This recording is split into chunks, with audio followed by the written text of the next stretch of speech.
I'm back again with another video, and today we'll be talking about the Kyrie Irving trade. A lot has transpired in the NBA since the trade, and today we'll be breaking down the trade. So the Dallas Mavericks received Markieff Morris and Kyrie Irving, and the Brooklyn Nets received Spencer Dinwiddie, Dorian Finney-Smith, a 2029 first-round pick, a 2027 second-round pick, and a 2029 second-round pick. Just looking at this trade from face value, we can see that the Mavericks didn't give up too much for the trade, and the Nets didn't receive a great amount. We know that Luka Dončić's contract expires in 2027, so we know that that first round pick that they received from the Dallas Mavericks in 2029 could come to great use for the Nets, as the team may not be doing so well during that period.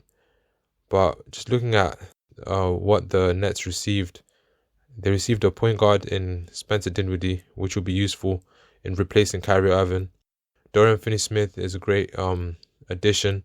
He's a 3-and-D wing who can do a great deal on the court and can help them shoot the ball well from three-point range with the additional shooters that they have, and also continue that defense that has been a trademark of the Brooklyn Nets so far this season. We've been seeing it across the team with their defensive efforts. So with Claxton and Ben Simmons on the defensive end, it has brought a culture to the Brooklyn Nets, which is something that they can continue by having the addition of Dorian Finney-Smith.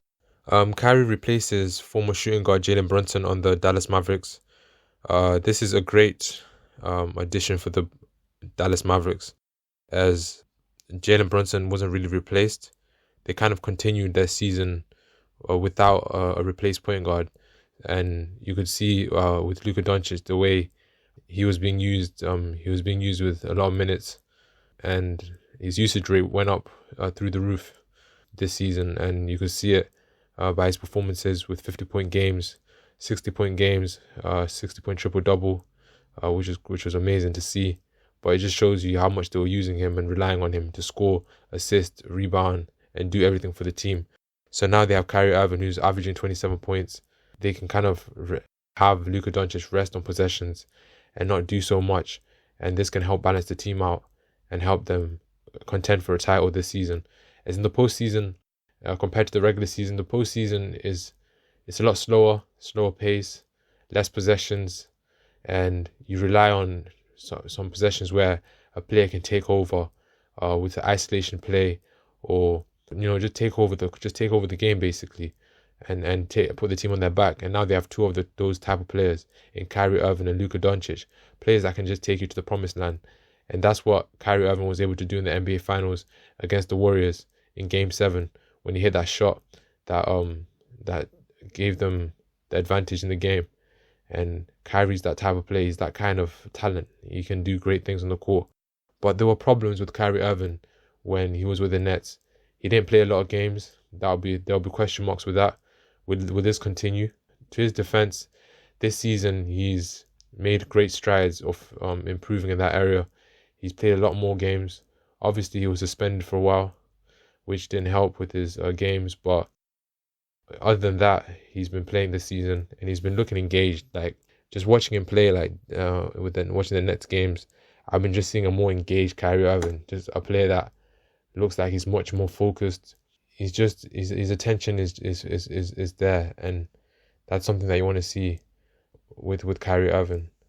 But we just have to wait and see. His next game is against the Clippers. The Mavs play the Clippers, which will happen soon, and we'll see how that plays out on the court. Will Luka and Kyrie come together well on the court? Will they mesh? Will they have that? Obviously, chemistry is built over time, but will they have that instinctive type of chemistry where you play off instincts and feel, and you're able to just click on the go? Like, will that happen on the court? If that happens, then it's a scary sight. It's a very scary sight. So we're just gonna have to wait and see with that. So the Dallas Mavericks reached the conference finals last season, and that was a surprise to many. It was a surprise to me.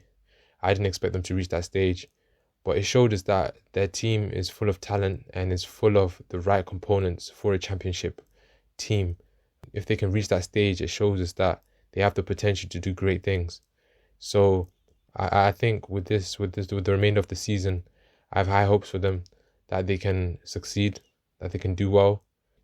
All it takes is a bit of luck and for things to just come together at the right time. And if it can come together at this moment of the season, in this moment of time, great things can happen. So moving on, we see that the Nets are 5th in the Eastern Conference. How do I feel about this? I feel like the East is getting competitive, and the Nets are gonna have to pull out. First of all, they're gonna need Kevin Durant back into the lineup for them to compete in the East. And once they have him back, they're gonna have to figure things out quite quickly. Because if that doesn't change, they're gonna continue falling in the East. So I feel like they're gonna have to figure things out as soon as possible. And once they figure things out, I think the sky's the limit for the Nets. Could they reach a conference final? I'm not too sure about that. I feel like they needed a Kyrie. I feel like Kyrie was playing like an all-star. He's an all-star. He's playing like an all-star. And I feel like he gave him the edge with Kevin Durant and Kyrie on. I feel like they just had that edge with that win streak they had. They were just playing lights out. So I feel like they needed that type of talent on their team. But they may surprise me. They may show us that that's not what's needed. And with the pieces they have, they're more than capable of achieving their goals as a team. So we just have to wait and see. Talking about the Nets, I just want to segue and talk about how the Nets didn't really, it's kind of about the Nets. It's more about Kyrie and how Kyrie didn't feel that he was supported by the Nets organization. I just want to touch on that. I feel like support, like when you feel supported by a team, it can really affect how you feel valued on an organization. And I feel like in his latest interview, he talks about how he wanted to feel valued and appreciated by the Nets, and he didn't fully receive that. And I feel like that's why he demanded a trade, because the Nets weren't giving him the appreciation that he felt he deserved, and giving him the respect that he felt he deserved. So I feel like the Nets, could they have dealt with this better? They could have, but I feel like with Kyrie missing so many games and everything that transpired, I felt like the Nets had kind of written off Kyrie, and I feel like Kyrie saw that, and Kyrie kind of reacted in a way to better himself, and that's something we can learn from that and take from that. But I just wish the best for Kyrie, and I hope that he's able to continue his success that he's having this season, and that he's able to take the Dallas Mavericks as far as he can. That's what I hope for. And now I just want to move towards something else which kind of is interesting to me. We have the Lakers. Was it a lost opportunity for the Lakers and LeBron not securing the trade for Kyrie Irving? Now that's a question. Was it a lost opportunity? Because if you're imagine having AD, LeBron, and Kyrie on a team, that's amazing. That's incredible. Like that lineup right there, that's tough to beat. So not having that opportunity, so not having the chance to have Kyrie on your team is something that may linger. It's something that will linger on the Lakers, because I feel like not having missed the opportunity to get Kyrie, I feel like the Nets will feel like they have missed the opportunity, because Kyrie's one of the best players in the game today, and he can turn your team into a title contender overnight. So I feel like the Nets will be really kicking themselves that they weren't able to secure this trade. And I feel like, is the window closing for the Lakers? They have a team that AD is going to be a free agent I think in the next year or so, which is going to be interesting to see if he resigns or if he goes elsewhere. You've got LeBron, who's aging like fine wine, but nothing's promised in the league. So we're going to have to wait and see about that. And you have pieces on the Lakers that fit, but they're not title contenders just yet. You can't really say that they're title contenders.